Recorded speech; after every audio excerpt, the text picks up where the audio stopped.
Sir வணக்கம் sir. திமுக கூட்டணியில் பிரேமலதா விஜயகாந்த் அவர்கள் இணைந்து விட்டார்கள். ஓபிஎஸ் 5 ஆண்டு கால ஆட்சிக்கு வாழ்த்து தெரிவித்து மீண்டும் திமுக தான் ஆட்சிக்கு வரும்ன்ற மாதிரி சொல்றாரு. இப்படி பாக்குறீங்க இந்த நிகழ்வுகளெல்லாம்? அது எதிர்பார்த்தது தானே. செங்கோட்டையன் தாவேக்காவுக்கு போயிட்டாரு. அதனால இவங்கெல்லாம் ஒரு ஆல்டர்னேட்டா தாவேக்கா கொஞ்சம் மனசுல வச்சுக்கிட்டு இருந்தாங்க. அவர் போயிட்டதுனால அங்கே போறதுல பிரயோஜனம் இல்லைன்னு ஆகிப்போச்சு. பாஜகவுக்கு ஏற்கனவே பன்னீர்செல்வம் போய் அதில் அடி வாங்கிட்டு வந்துட்டாரு. அங்கேயும் பார்த்தீங்கன்னாக்கா தினகரன் இவங்கெல்லாம் போய் உள்ள சேர்ந்துட்டாங்க, பழனிசாமிலாம் உள்ள சேர்ந்துட்டாங்க. அங்கேயும் போக முடியாது. அப்போ வேற என்ன பண்ண முடியும்? இருக்கிற ஒரே இடம் திமுக தான். அதனால இங்கே எல்லாம் ஜாயின் பண்றாங்க. ஓப்பனாக வந்துட்டாங்க. அதில் அவங்க ஒன்றும் ஒளிவு முறை வச்சுக்கிட்ட மாதிரி தெரியல. இல்ல, பிரேமலதா விஜயகாந்த் அவர்களுக்கு பிஜேபி அந்த டிஎம்கே ஏடிஎம்கே அலைன்ஸ் தான் ரொம்ப பழகின ஒண்ணு. இல்லை, அவங்கள பொறுத்தவரையிலும் ராஜ்யசபா சீட்டு தான் அவங்களுக்கு மெயின். ராஜ்யசபா யார் கொடுக்குறாங்களோ அவங்க கிட்ட போயிடுவாங்க. நான் சொல்ல முடியாது, இப்போ சேர்ந்துருக்காங்கன்றாங்க. அவங்க நாளைக்கு இது 2 ராஜ்யசபா கொடுக்குறேன்னு வேற சொன்னால் அங்கே போனாலும் போயிடுவாங்க. சொல்ல முடியாது. இங்க அதிமுக அவங்கள பொறுத்தவரை கடைசி வரல எதுவும் சொல்ல முடியாது. என்னப்பா, அது விஜயகாந்த் உயிரோடு இருந்த காலத்திலே அதை நம்ம பார்த்துருக்கோம். விஜயகாந்த் இருந்தபோது விஜயகாந்த் கலைஞர்கிட்ட போய் கூட்டணி பேசிட்டாரு. பழம் நழுவி பாதையில் விழுந்ததுன்னு கலைஞர் சொன்னார். சொல்லி அந்த அறிக்கை வெளியே வருது, பின்னாடியே வருது ஜெயலலிதாவோட கூட்டணி. அதனால தான் இந்த தடவை திமுகவோட கூட்டணி ஸ்டாலினோட வச்ச போது பழம் நழுவி தேன் கலந்த பாலில் விழுந்ததுன்னு சொல்லி அந்த கலைஞர் அன்னைக்கு சொன்னதை இப்போ இது பண்ணி அன்னைக்கு விட்டுட்டோம், இன்னைக்கு நாங்கள் சேர்ந்துட்டோம் அப்படின்னு சொல்றாங்க. அதனால் தேமுதிக கடைசி ஊரில் நிற்குமாங்கிறத பார்க்கணும். அது வரலாம் அதை பற்றி உறுதியாக நம்ம சொல்ல முடியாது. ஓபிஎஸ் முன்னாள் முதலமைச்சர் அதிமுகவில் திமுகவுக்கு போகிறார். கடுமையான விமர்சனங்கள் அப்படி வருது. ஒருவேளை போனார்னா அவர் ரொம்ப கடுமையா விமர்சிக்கிறாங்க. அது விமர்சிக்கிறதுல அர்த்தம் இல்லையே. எல்லாரும் சேர்ந்து சசிகலாவால் ஜெயலலிதாவால் அடையாளம் கண்டுபிடிக்கப்பட்டு முதலமைச்சரானவர் ஓபிஎஸ் 3 தடவை சான்ஸ் வந்தது. 3 தடவை கோட்டை விட்டாரு. கோட்டை விட்டு அங்கேயே தனக்கு கீழே இருந்த பழனிசாமி கீழே வருது இறங்கி வந்துட்டாரு. நேர்மையா இருந்தாரு சார். அது நேர்மையா அதுக்கு நீங்க எந்த வழக்கம் வேணாலும் கொடுத்துங்க. அது இன்னொரு விசுவாசம் அழகா போட்டாங்க. 2 time chief minister now assistant to பழனிசாமின்னு போட்டாங்க, EPS போட்டாங்க. அதை பத்தி அவர் கவலைப்பட்டுக்கலையே. அதனால இன்னும் விட்டுருந்தா அதுக்கு கீழே இருக்கிற போஸ்ட் கூட அவர் போராட லெவலில் தானே இருந்தார்.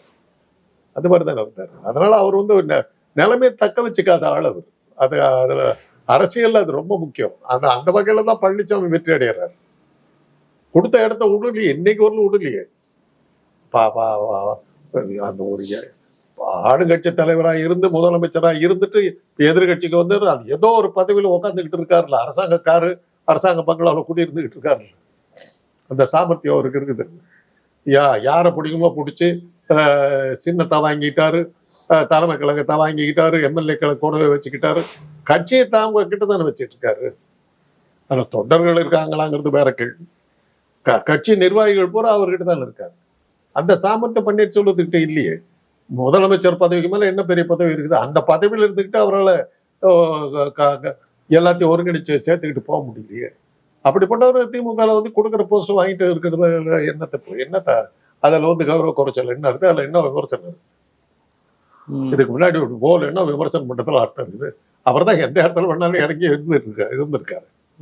அதெல்லாம் அவருக்கு அதை பத்தி ஒண்ணு கவலை. ஓபிஎஸ் போவதால் திமுகவுக்கு பலமா? திமுகவுக்கு பலமா? ஓபிஎஸ்க்கு ஜாதி பின்னணி இருக்குது. அது நீங்க அதை மனசுல வச்சுக்கணும். ஏன்னா 1000 பழனிசாமி என்னதான் வெற்றி பெற்று இருந்தாலும் அவங்க அந்த முக்குளத்தோர் பெல்ட்டில் தோத்து தானே போனார். பழனிசாமியுடைய தோல்வி எங்க வந்தது? அந்த 10.5% இடஒதுக்கீடுன்னு ராம்தாஸ் சொன்னதை கேட்டுட்டு அதை உடனடியாக நிறைவேற்றுவேன்னு சொன்னாரு. இப்போ இவங்க வன்னியருக்கு தான் இவங்க ஹெல்ப் பண்ணுவாங்கன்னு தெரிஞ்சு மற்ற அத்தனை ஜாதிக்காரன் ஒன்னா சேர்ந்து கழுத்து எடுத்தாங்க. இவர் ஜெயிச்சது பூரா கொங்கு பெல்ட்ல இவர் இருந்த இடத்துல மாத்திரம் தானே ஜெயிச்சார். வன்னியர்கள் இருந்த இடத்துல வன்னியர்களும் போடல. வன்னியர் பூமியில இருந்த மற்ற ஜாதிக்காரன் பூரா ஒன்னா சேர்ந்து வன்னியர்கள் ஓடிச்சுட்டான். அவங்களுக்கு கல்யாணம் 10.5% கேட்டதுல ராமதாசும் கல்யாணர், பழனிசாமி கல்யாணர். அதுதானே நடந்தது. அந்த சமயத்துல தென் மாவட்டங்கள்ல அதிமுக எல்லாம் பார்த்து பழனிசாமி தலைமையில இருந்தது போய் எல்லாம் போனதுக்கு காரணம் தினகரன் பகைச்சுக்கிட்டாரு, சசிகலா பகைச்சுக்கிட்டாரு, பன்னீர்செல்வம், முக்குளத்தோர் 3 பேர்த்தையும் பகைச்சுக்கிட்டாரு. அந்த பக்கம் பூரா அப்படியே காலி பண்ணிட்டாங்க. அதனால இவன் வந்தாருன்னா முக்குளத்தோருடைய ஒரு கணிசமான வாக்குகள் இவங்களுக்கு திமுக வரதுக்கு வாய்ப்புகள் இருக்கு. அவ்வளவு. அதாவது அது எதிர்கட்சிக்கு போகாம இருக்கிறதுக்கு வாய்ப்புகள் இருக்கு. பாஜக போகணும் தடுக்கலாம். எடப்பாடி பழனிசாமி ஒரு மெகா கூட்டணியை கட்டமைப்பேன் அப்படின்னாரு. ஆனா ஏற்கனவே இருந்த பலமான கூட்டணி இன்னும் பலமாயிட்டு தான் போகுது. ஸ்டாலின் அவர்களுடைய அணி எப்படி பாக்குறீங்க? இன்னைக்கு இருக்கிறதுல பாத்தீங்கன்னாக்கா அவர் எதிர்த்து பேசுறதுக்கு ஒண்ணுமே இல்லை. செய்யறாங்களோ செய்யலையோ பல்வேறு திட்டங்களை போட்டு தினசரி ஒண்ணு சொல்லிட்டு இருக்கிறாங்க. பகடர் திட்டம், ஆடவர் திட்டம், நோயாளிகள் திட்டம், நர்சுகள் திட்டம், என்னமோ ஒண்ணு சொல்லிக்கிட்டே இருக்காங்க. என்ன நடக்குதுன்னு தெரியல. பார்த்துக்கிட்டு வீடு தேடி மருத்துவங்கிறாங்க. அது எங்க நடக்குதுன்னு எனக்கு இது ஒரு சரியா தெரியல. பல விஷயங்கள் சொல்றாங்க. அப்புறம் எல்லா பெண்களுக்கு இஷ்டத்துக்கு காசு கொடுக்குறாங்க. நீங்க தாய்மார்களை இன்னைக்கு திமுக விட்டு அசைக்கிறதுங்கிறது அவ்வளவு சுலபம் கிடையாது. அவ்வளவு சுலபம் கிடையாது. சும்மா எதை பேசலாம். எங்க காசு எடுத்து எங்களுக்கே கொடுத்தாங்கன்னு ஒரு பொண்ணு சொல்லிச்சு. உண்மை, உன் காசு எடுத்து உனக்கு கொடுத்தாங்க. இதுக்கு முன்னாடி இந்த கட்சி கொடுத்தாங்களா? அதான் கேள்வி. அந்த காசு உன் காசு இங்க கவர்மெண்ட்ல தான் இருந்தது. மற்ற கட்சிகள்லாம் ஆட்சியில் இருந்து கொடுத்தாங்களா உங்களுக்கு? திமுக தான் கொடுத்துச்சு. அதை தான் சொல்லி காட்டுறாங்க. அது கூட புரியாம விஜய் கூட ஒரு கூட்டம் ஒரு படிச்ச பொண்ணுங்க மாதிரி ஒரு 4 பொண்ணுகள் பெரிய சாமர்த்தியமா அப்படி வெட்டி விட்ட மாதிரி பேசிச்சுங்க. அப்ப சிரிப்பு தான் வந்தது. அரசியல் முதிர்ச்சி இல்லாத கட்சிங்கிறது நல்ல தெளிவா இருக்குது. தாவேகா தனக்கு தானே சில விளம்பரங்களை கொடுத்துக்கிட்டு திமுகவுக்கு போட்டியா இருக்கிற மாதிரி காட்டினாங்க. கூட்டணி கேட்டுக்கிட்டு யாரும் அந்த கட்சிக்கு போய் சேரவே இல்லை. பெருசா எதிர்பார்த்தாங்க. செங்கோட்டையனோட பல பேர் அதிமுக சேர்ந்தவங்க அங்க போவாங்கன்னு எதிர்பார்த்தாங்க. ஒருத்தர் போகலையே. செங்கோட்டையன் போயிருக்காரு. செங்கோட்டை மாத்திரம் தான் போயிருக்காரு. ஏதோ 1-2 பேர் போயிருக்காங்க. ஜெயசிடி பிரபாகர் மாதிரி. ஆனால் ஜெயசிடி பிரபாகர் ஒரு முக்கியமான ஆள். அவர் போயிருக்காரு. அது எனக்கு கிறிஸ்டியானிட்டி 2 கிறிஸ்டியானிட்டி ஒன்றா சேர்ந்ததுன்னு கூட சொல்லலாம். அப்படி ஒரு கமெண்ட் அடிக்கலாம். அதனால் பெருசா ஒன்று நீங்களாம் எவ்வளோ ப்ரொமோட் பண்றீங்க. விஜய் பெரிய சவாலா நிற்கிறாரு. அவருக்கு 15 கோடி உறுப்பினர்கள் அப்படி இருக்கு. அவர் கூடுகிற கூட்டமெல்லாம் அப்படி சும்மா பிச்சுக்கிட்டு போகுது. திமுகவினர் 5 நடுங்குகிறார்கள், பயந்து ஓடுங்கிறார்கள். என்னென்னமோ சொல்றீங்க. இவ்வளவு நீங்க தான் சொல்லிட்டு இருக்கீங்க. யூடியூப்காரருக்கு தான் சொல்லிட்டு இருக்கீங்களா ஒழிய அரசியல் ரீதியா அவருக்கு அதனால எந்த பலனும் ஏற்பட்ட மாதிரி தெரியலையே. எந்த பெரிய கட்சியும் அவங்களோட கூட்டணிக்கு போகணும் மாதிரி தெரியலையே. அப்படியே தான் இருக்குது. கட்சி ஆரம்பிச்ச அன்னைக்குல இருந்து என்ன இருக்காரு அப்படியே இருக்காரு. ஆஸ் இஸ் வேரியஸ் கண்டிஷன்ல.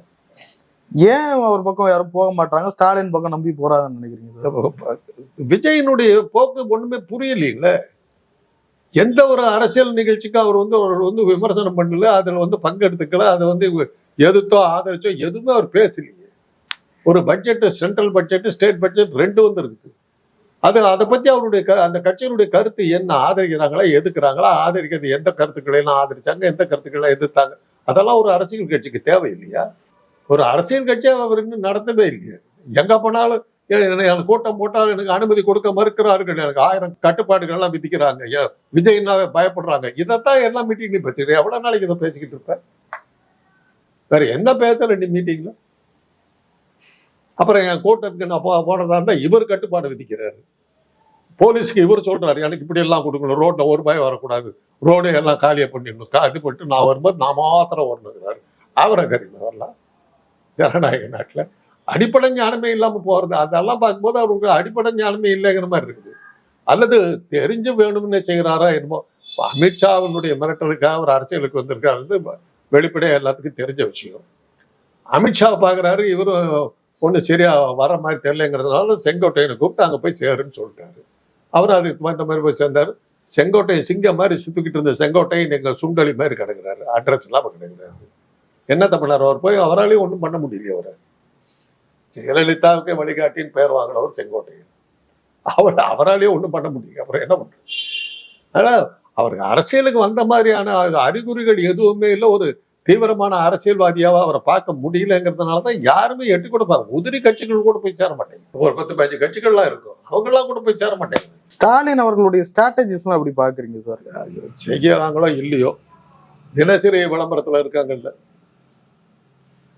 தினம் ஒரு ரோடு திறந்து வைக்கிறாரு, ஒரு கட்டடத்தை திறந்து வச்சுக்கிட்டு இருக்காரு, ஒரு அடிக்கல் நாட்டுறாரு, ஏதோ ஒண்ணு போயிட்டு இருக்குது. இல்லை ஏதோ ஒரு இலவசங்கள் ஏதோ ஒண்ணு கொடுத்துக்கிட்டே இருக்காரு.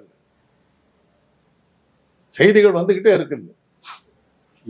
தினசரி நீங்க திறந்தீங்கன்னாக்க இன்னைக்கு ஸ்டாலின் வந்து இந்த பாலத்தை திறந்தார், ஸ்டாலின் இந்த கட்டடத்தை திறந்து வைத்தார், ஸ்டாலின் வந்து இதுக்கு அடிக்கல் நாட்டினார், ஏதோ ஒண்ணு இருக்குது.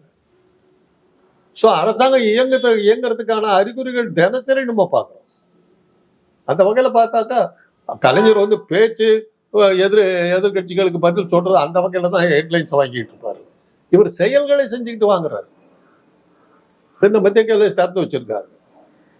அது எவ்வளவு பெரிய விஷயம் தெரியுங்களா? எவ்வளவு நாளா நம்ம பட்ட அவஸ்தை சாதாரண முடியா. ஐடல் பார்க் திறந்த பிறகு ஏற்பட்ட ஒரு டிராபிக் ஜாமுக்கு அளவே கிடையாது. அந்த இடத்த மத்திய கேரள தாண்டதுங்கிறது ஒரு பெரிய தலைவலியா இருக்கு. இப்ப அது ஓரளவுக்கு குறைஞ்சிருக்கு. பெருசா குறைஞ்சிருச்சுன்னு சொல்ல முடியாது, ஓரளவு குறைஞ்சிருக்கு. அது மாதிரி பல இடங்கள்ல பல பாலங்களை கட்டி திறந்து வச்சாங்க. மெட்ரோ ரயில் எங்கிருந்து எங்கெங்கேயோ கனெக்ட் ஆகுதுங்க. இப்ப பூந்தமல்லியில இருந்து கோயம்பேட்டுக்கு ரயில் விட்டுறாங்க. ஏறத்தாழ இன்னும் ஒரு வாரத்துல ட்ரெயின் ஓட ஆரம்பிச்சு. அதெல்லாம் எவ்வளவு பெரிய இது வசதி தெரியுங்களா? போக்குவரத்து எவ்வளவு தூரத்துக்கு அந்த நெரிசல் குறையும், மக்களுக்கு எவ்வளவு பெனிஃபிட் இருக்கும். இதெல்லாம் நிறைய செஞ்சுக்கிட்டே இருக்காங்க. செய்திகள் அடிபட்டுக்கிட்டே இருக்காங்க. காரியங்கள் நடந்துகிட்டு இருக்குது. பெண்களுக்கு பணம் கொடுக்குறேன்னு சொன்னாக்க சொன்னது செய்யறாங்க. அவங்க எதிர்பார்க்காத நேரத்துல படுத்து தூங்கிட்டு இருக்காங்க. காலையில் எந்திரிச்சு பார்த்தா கணக்கு 3000 ரூபாய் இருக்குதுன்னாக்கா யாருக்குமே ஒரு ஆச்சரியம் இருக்கும் இல்லை. இந்த மாதிரி சைக்கலாஜிக்கலா மாட்டிக்கிறாங்க, அரசியல் ரீதியா மாட்டிக்கிறாங்க. அதெல்லாம் செய்யறதுனாலதான் இன்னைக்கு அவங்க வேகத்துக்கு மற்ற எந்த எதிர்கட்சியும் நிக்க முடியலையே, செய்ய முடியலையே. தேர்தல் நேர்மையாக நடந்தாக்க திமுகவினுடைய வெற்றியை தடுக்கவே முடியாது. எடப்பாடி பழனிசாமி எங்க கோட்டை விடுறாருன்னு நினைக்கிறீங்க? எடப்பாடி பழனிசாமி விஜய்க்கும் பெரிய வித்தியாசமே இல்லை. அதிர்ஷ்டத்துல உள்ளவர், ஒரு சீஃப் மினிஸ்டரா இருந்தவர். அப்பவே அவருடைய இதெல்லாம் அவருடைய குறைபாடுகள் நிறைய வெளியில் வந்து பல பொள்ளாச்சி பாலியல் வழக்கு, சாத்தாங்குளம் இது, ஸ்டெர்லைட் ஆல ஃபயரிங், இதெல்லாம் வந்து மறக்க முடியாத சம்பவங்களா மாறிச்சு. எவ்வளவு ஃபயரிங் இன்சிடென்ட் நடந்திருக்குது. இந்த அளவுக்கு வந்து ஒரு பிளாக்கண்டா ஒரு மகா மோசமான சூழ்நிலையில் நடந்த சம்பவங்கள் எதுவுமே கிடையாது. அதுல அவர் கொடுத்த சில விளக்கங்கள்லாம் அவருடைய ஆளும் திறமைக்கு அத்தாட்சியா வளர்ந்துச்சு. நானே டிவியை பார்த்தா தெரிஞ்சுக்கிட்டாங்க. இது மாதிரி ஒரு சீஃப் மினிஸ்டர் ஒரு கோமாளி மாதிரி பேசினாக்கா யார் ஏற்றுக்குவாங்க? என்ன செயலை செஞ்சாங்க? ஒரு நீட் தேர்வா உடனே கொண்டாரு, ஒரு ஜிஎஸ்டியா உடனே கொண்டாரு. இந்த பாஜக சொன்னதை பத்தி எந்த கேள்வி கேட்காம அவங்க ஆடுற மாநிலங்கள்ல கூட அந்த முதலமைச்சர்கள் செய்ய தயங்கின, கொண்டு வந்த ஒன்றிய அரசு சொன்னதை செய்ய தயங்கின காலத்துல சொன்ன உடனே எந்த மறுபேச்சும் பேசாம எல்லா வேலையும் செஞ்சது இவரு. நீங்க மாட்டிட்டு முடிக்கிறது பூரா அவருடைய தவறுகள்னாலதான் நம்ம மாட்டிட்டு முடிச்சோம். ஒரு கேள்வி கூட கேட்கலையோ. இன்னைக்கு வரலாம் அப்படித்தான் இருக்காரு. ஒரு ஜனங்க மத்தியில இறங்கி போகணும் இல்லை. ரெண்டாவது ஒரு இது வித்தியாசம் என்ன இருக்குதுன்னா, ஸ்டாலின் வந்து பழனிசாமியோட வயசு அதிகம் என்னுடைய கணிப்பு. இருந்தாலும் ஸ்டாலின் நிலைமையா நிக்கிறார். படப்பட்டு இறங்கிட்டு ரோட்ல நடக்கிறாரு, போறாரு, வர்றாரு, எல்லாம் பண்ணிட்டு இருக்காரு. டீ கடையில் உட்காந்து டீ குடிக்கிறாரு.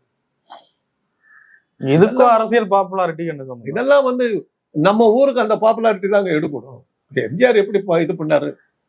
எந்த வளர்ச்சி திட்டங்களும் அவர் போடலைங்கிறது சிஏஜி அறிக்கையில சொல்லியிருக்காங்க. ஆனா அவரை வந்து திருப்பி மக்கள் ஏன் தேர்ந்தெடுத்தாங்க?